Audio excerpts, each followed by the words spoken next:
ಮಾನ್ಯ ಪ್ರಧಾನಮಂತ್ರಿಗಳು ಮೊನ್ನೆ ಹೈದರಾಬಾದಿನಲ್ಲಿ ನಡೆದಂಥ ಸಮಾವೇಶದಲ್ಲಿ ಇಡೀ ದೇಶದ ಸಾರ್ವಜನಿಕರಿಗೆ ಒಂದು ಕರೆಯನ್ನು ನೀಡಿರುವಂಥದ್ದು. ಅದು ಮಿತ ಸಂದೇಶ.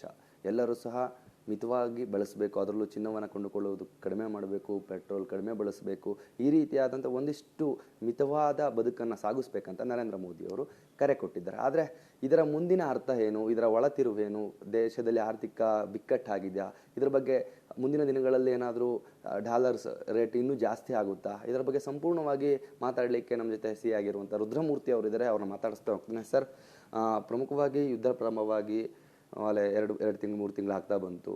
ಈ ನಿರ್ಧಾರವನ್ನು ಯಾಕೆ ನರೇಂದ್ರ ಮೋದಿ ಅವರು ಮೊದಲಿಗೆ ತಗೋಬೇಕಾಯಿತು, ಈಗ ಯಾಕೆ ತಗೊಂಡ್ರು ಅನ್ನುವಂಥದ್ದು ಸರ್? ನೋಡಿ, ಮೊದಲನೇದಾಗಿ ಏನು ಇರಾನ್, ಇಸ್ರೇಲ್ ಮತ್ತು ಅಮೆರಿಕ ನಡುವೆ ನಡೀತಿರುವಂತಹ ಈ ಯುದ್ಧ ಏನಿದೆ, ಹತ್ತತ್ರ 75 ದಿವಸಗಳು ನಡೆದ್ರೂ ಕೂಡ ಈಗಲೂ ಕೂಡ ಮೋದಿಗೂ ಗೊತ್ತಿಲ್ಲ, ರಾಹುಲ್ ಗಾಂಧಿಗೂ ಗೊತ್ತಿಲ್ಲ, ಇವರೆಲ್ಲ ಬಿಟ್ಬಿಡಿ, ಟ್ರಂಪ್ಗೆ ಗೊತ್ತಿಲ್ಲ ಯುದ್ಧ ಯಾವಾಗ ನಿಲ್ಲುತ್ತೆ ಅಂತ. ಟ್ರಂಪ್ ಏನಾನ ಯುದ್ಧ ನಿಲ್ಲಿಸಬೇಕು ಅಂತ ಅವ್ರೇನಾನ ಮಾತುಕತೆ ಶುರು ಮಾಡಿದ್ರೆ ಅದಕ್ಕೆ ಇರಾನ್ ಒಪ್ಪೋದಿಲ್ಲ. ಇರಾನ್ ಏನಾನ ಸೀಸ್ ಫೈರ್ ಅನ್ನ ಮಾತುಕತೆ ಶುರು ಮಾಡಿದ್ರೆ ಅದಕ್ಕೆ ಟ್ರಂಪ್ ಒಪ್ಪೋದಿಲ್ಲ. ಇವರಿಬ್ಬರೂ ಒಪ್ಪಿದ್ರೆ ಇರಾನ್, ಅಮೆರಿಕ, ಇಸ್ರೇಲ್ ಒಪ್ಪೋದಿಲ್ಲ. ಸೊ ನನ್ನ ಪ್ರಕಾರ ಖಂಡಿತವಾಗ್ಲೂ ಈ ಯುದ್ಧ ನಿಲ್ಲೋವರೆಗೂ ಕೂಡ ಬರೀ ಭಾರತ ದೇಶ ಅಲ್ಲ, ಇಡೀ ವಿಶ್ವಕ್ಕೆ ಆರ್ಥಿಕ ಹಿಂಜರಿತವನ್ನು ಖಂಡಿತವಾಗ್ಲೂ ಈ ಯುದ್ಧ ಕೊಟ್ಟಿದೆ. ಈ ಯುದ್ಧಕ್ಕೆ ಖಂಡಿತವಾಗ್ಲೂ ಟ್ರಂಪ್ ಕಾರಣ ಅಂತಾನೆ ನಾನು ಸಂಪೂರ್ಣವಾಗಿ ಇಡೀ ರೀಸನಿಂಗ್ ಅನ್ನ ಬರೀ ಟ್ರಂಪ್ ಮೇಲೆ ಹೇಳ್ತಾ ಇದ್ದೀನಿ. ಆಮೇಲೆ ಇರಾನ್, ಇಸ್ರೇಲು ಕೂಡ ಕಾರಣ ಆಗುತ್ತೆ.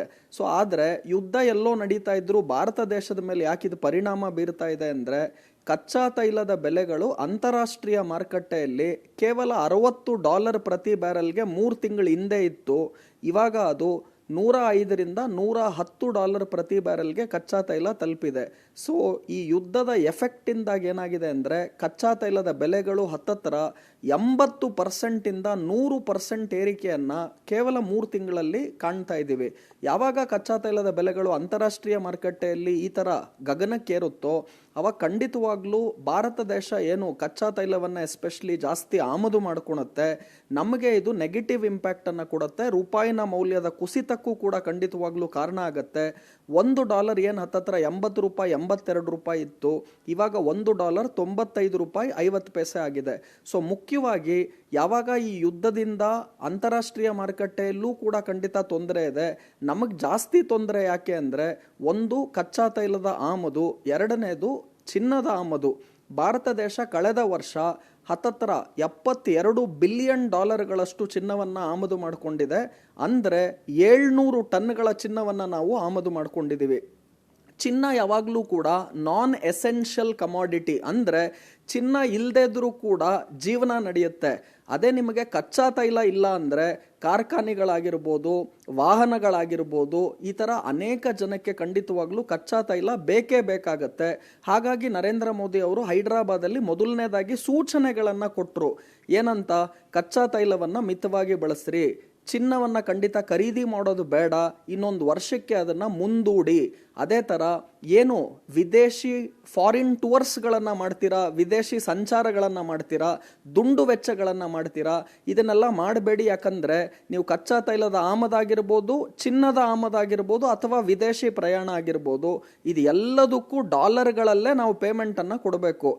ನಮ್ಮ ಸಾಮಾನ್ಯ ಜನರು ಅದನ್ನು ರೂಪಾಯಿನ ಮೌಲ್ಯದಲ್ಲೇ ಕೊಟ್ಟರೂ ಕೂಡ ಸರ್ಕಾರ ಆಮದು ಮಾಡ್ಕೊಳುವಾಗ ಡಾಲರಲ್ಲೇ ಪೇಮೆಂಟ್ ಮಾಡಬೇಕು. ನೀವು ಚಿನ್ನ ಖರೀದಿ ಮಾಡುವಾಗ, ನೀವು ಪೆಟ್ರೋಲ್ ತೊಗೊಳುವಾಗ, ಡೀಸೆಲ್ ತೊಗೊಳುವಾಗ, ನೀವು ವಿದೇಶಿ ಪ್ರಯಾಣ ಮಾಡುವಾಗ, ನೀವು ಏನೇ ಖರ್ಚುಗಳನ್ನು ಮಾಡುವಾಗ ರೂಪಾಯಲ್ಲಿ ಮಾಡಿದ್ರೂ ಕೂಡ ಸರ್ಕಾರ ಯಾವಾಗ ನೀವು ಕಚ್ಚಾ ತೈಲ ಅಥವಾ ಚಿನ್ನ ಅಥವಾ ವಿದೇಶಿ ಟೂರ್ ಮಾಡಿದಾಗ ಪೇಮೆಂಟನ್ನು ಡಾಲರಲ್ಲೇ ಮಾಡಬೇಕಾಗಿರೋದ್ರಿಂದ ರೂಪಾಯಿನ ಮೌಲ್ಯ ಮತ್ತಷ್ಟು ಕುಸಿಬೋದು. ಈಗ ಆಲ್ರೆಡಿ $1ಗೆ $95.50 ಏನಿದೆ, ಇದೇನಾನ ಬರುವ ದಿವಸಗಳಲ್ಲಿ $100 ಆಯಿತು, $110 ಆಯಿತು ಪ್ರತಿ ಡಾಲರ್ಗೆ ಅಂದರೆ ಆರ್ಥಿಕ ಪರಿಸ್ಥಿತಿ ಮೇಲೆ ಭಾರಿ ಒತ್ತಡ ಬೀಳುತ್ತೆ. ಹಾಗಾಗಿ ಮೊದಲನೇದಾಗಿ ಸೂಚನೆ ಕೊಟ್ಟರು. ಅದಾದ ನಂತರ ಕ್ಲಿಯರ್ ಆಗಿ ಆಮದು ಶುಲ್ಕವನ್ನೇ ಡೈರೆಕ್ಟಾಗಿ ಇನ್ಕ್ರೀಸ್ ಮಾಡಿದ್ರು. ಏನು 6% ಇದ್ದಂತಹ ಚಿನ್ನದ ಆಮದು ಶುಲ್ಕವನ್ನು ಇವಾಗ ಖಂಡಿತವಾಗ್ಲೂ 15%ಗೆ ಏರಿಕೆ ಮಾಡಿದ್ರು. 6ರಿಂದ 15% ಅಂದರೆ ಹತ್ತತ್ರ 9% ಚಿನ್ನದ ಆಮದು ಶುಲ್ಕ ಜಾಸ್ತಿ ಆಯಿತು. ಇದರಿಂದ ಏನಾಯಿತು ಅಂದರೆ, ಚಿನ್ನದ ಬೆಲೆಯಲ್ಲಿ ಹತ್ತತ್ರ ಪ್ರತಿ ಗ್ರಾಮ್ಗೆ $1350 ರೂಪಾಯಿಯಿಂದ $1500 ಪ್ರತಿ ಗ್ರಾಮ್ಗೆ ಏರಿಕೆಯನ್ನು ಕಾಣ್ತಾ ಇದ್ದೀವಿ. ಪ್ರತಿ 10 ಗ್ರಾಮ್ಗೆ ನೋಡೋದಾದ್ರೆ ಹತ್ತತ್ರ 13,500 ರೂಪಾಯಿಂದ 15,000 ರೂಪಾಯಿ ಪ್ರತಿ 10 ಗ್ರಾಮ್ಗೆ ಏರಿಕೆ ಆದರೆ, ಬೆಳ್ಳಿ ಹತ್ತತ್ರ 25,000 ರೂಪಾಯಿಂದ 30,000 ರೂಪಾಯಿ ಪ್ರತಿ ಕೆಜಿಗೆ ಈ ಆಮದು ಶುಲ್ಕದ ಇನ್ಕ್ರೀಸ್ ಎಫೆಕ್ಟ್ ಇಂದ ಚಿನ್ನ ಬೆಳ್ಳಿ ದರಗಳಲ್ಲಿ ಈ ತರ ಏರಿಕೆಯನ್ನ ಕಂಡಿದ್ದೀವಿ. ಯಾವಾಗ ಚಿನ್ನ ಬೆಳ್ಳಿ ಏರಿಕೆ ಆಗುತ್ತೋ ಜನ ಕೊಂಡ್ಕೊಳೋರು ಖಂಡಿತವಾಗ್ಲೂ ಕಡಿಮೆ ಮಾಡ್ತಾರೆ. ಅವಾಗ ಏನಾಗುತ್ತೆ ಅಂದ್ರೆ ಖಂಡಿತ ಏನು ಬೇಡಿಕೆ ಚಿನ್ನ ಬೆಳ್ಳಿಯನ್ನ ಏನು ನಾವು ಇಂಪೋರ್ಟ್ ಬಿಲ್ಲಲ್ಲಿ ಖಂಡಿತ ಪೇಮೆಂಟ್ ಅನ್ನ ಡಾಲರ್ಗಳಲ್ಲಿ ಮಾಡಬೇಕು, ಆ ಬೇಡಿಕೆ ಕಡಿಮೆ ಆದಾಗ ರೂಪಾಯಿನ ಮೌಲ್ಯದ ಕುಸಿತವನ್ನ ತಡೆಗಟ್ಟಬಹುದು. ಹಾಗಾಗಿ ಇಂಥ ನೀತಿಗಳನ್ನ ಖಂಡಿತ ಕೇಂದ್ರ ಸರ್ಕಾರ ತಗೊಳ್ತಾ ಇದೆ. ಸರ್, ಈಗ ಅದ್ರ ಜೊತೆಗೆ ಈ ನೀತಿಯನ್ನು ಅಥವಾ ಈ ಸಂದೇಶವನ್ನು ಯುದ್ಧದ ಪ್ರಾರಂಭದಲ್ಲೇ ಕೊಡ್ಬೋದಿತ್ತು. ಆವಾಗ ಇದು ಎಫೆಕ್ಟ್ ಆಗಿರಲ್ವಾ, ಈಗ ಗೊತ್ತಾಯ್ತು ಕೇಂದ್ರ ಸರ್ಕಾರಕ್ಕೆ ಅನ್ನುವಂಥದ್ದು? ಸರ್ ನೋಡಿ, ಯುದ್ಧ ಯಾವಾಗ ಮುಗಿಯುತ್ತೆ ಅಂತ ನಾನು ಈಗ ತಾನೇ ಹೇಳಿದೆ, ಟ್ರಂಪ್ಗೂ ಖಂಡಿತ ಇವತ್ತಿಗೂ ಗೊತ್ತಿಲ್ಲ. ಸೊ ಕೇಂದ್ರ ಸರ್ಕಾರ ಏನು ಎಕ್ಸ್ಪೆಕ್ಟ್ ಮಾಡಿತ್ತು ಅಂದ್ರೆ, ಟ್ರಂಪ್ ಸ್ಟಾರ್ಟಿಂಗ್ ಅಲ್ಲಿ ಹೇಳ್ತಾ ಬಂದ್ರು ಈ ಯುದ್ಧ ಖಂಡಿತವಾಗ್ಲೂ 1-2 ವಾರಕ್ಕೆ ಮುಗಿದೋಗುತ್ತೆ ಅಥವಾ 1 ತಿಂಗಳಿಗೆ ನಾವು ಇರಾನ್ ಅನ್ನ ಸಂಪೂರ್ಣವಾಗಿ ನಿರ್ನಾಮ ಮಾಡಿಬಿಡ್ತೀವಿ.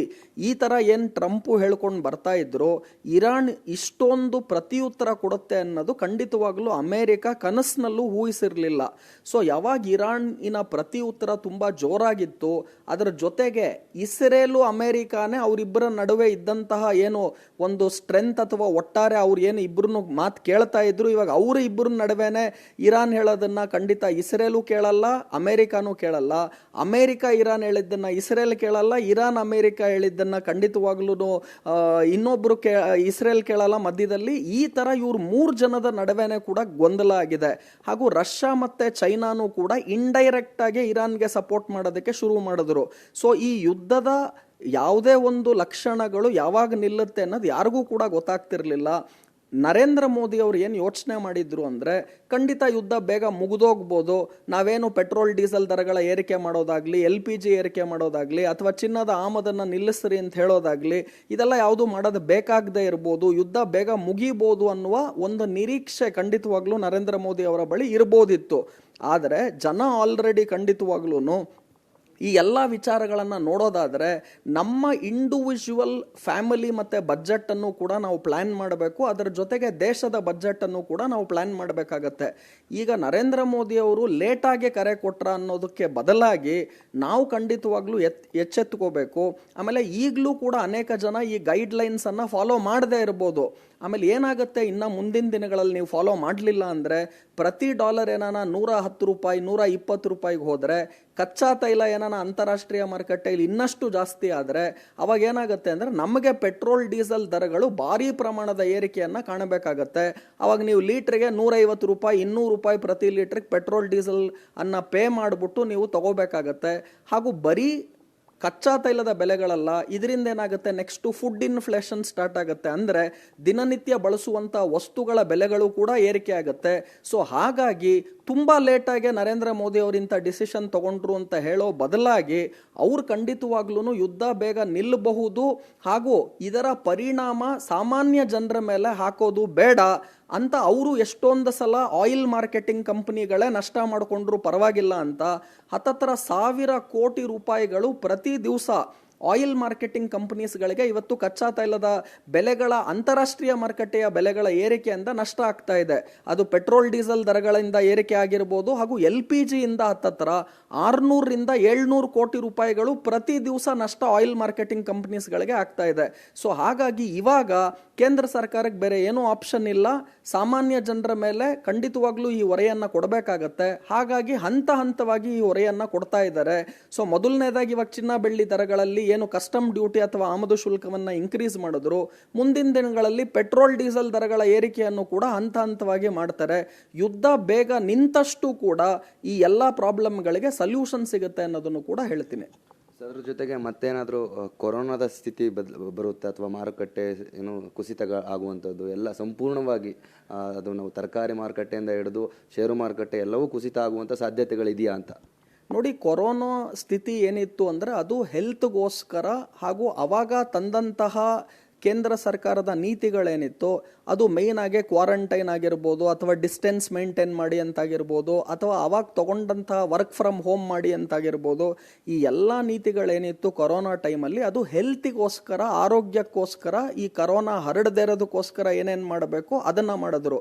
ಆದರೆ ಈಗ ತಗೊಳ್ತಿರುವ ಎಲ್ಲ ನೀತಿಗಳೇನಿದೆ ಅದು ಆರ್ಥಿಕ ಹಿಂಜರಿತ ಆಗಬಾರ್ದು, ಮುಂದಿನ ದಿನಗಳಲ್ಲಿ ನಮಗೆ ಜಾಸ್ತಿ ಹೊರೆ ಆಗಬಾರ್ದು, ಬೆಲೆಗಳು ಭಾರಿ ಪ್ರಮಾಣದಲ್ಲಿ ಏರಿಕೆ ಆಗಬಾರ್ದು, ಅದಕ್ಕೋಸ್ಕರ ತಗೊಳ್ತಾ ಇದ್ದಾರೆ.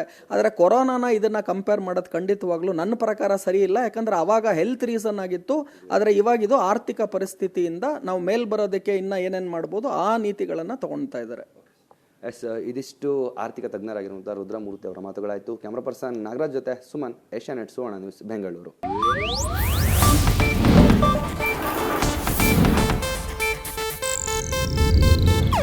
ಇದು ಏಷ್ಯಾನೆಟ್ ನ್ಯೂಸ್ ನೆಟ್ವರ್ಕ್ ಪ್ರಸ್ತುತಿ.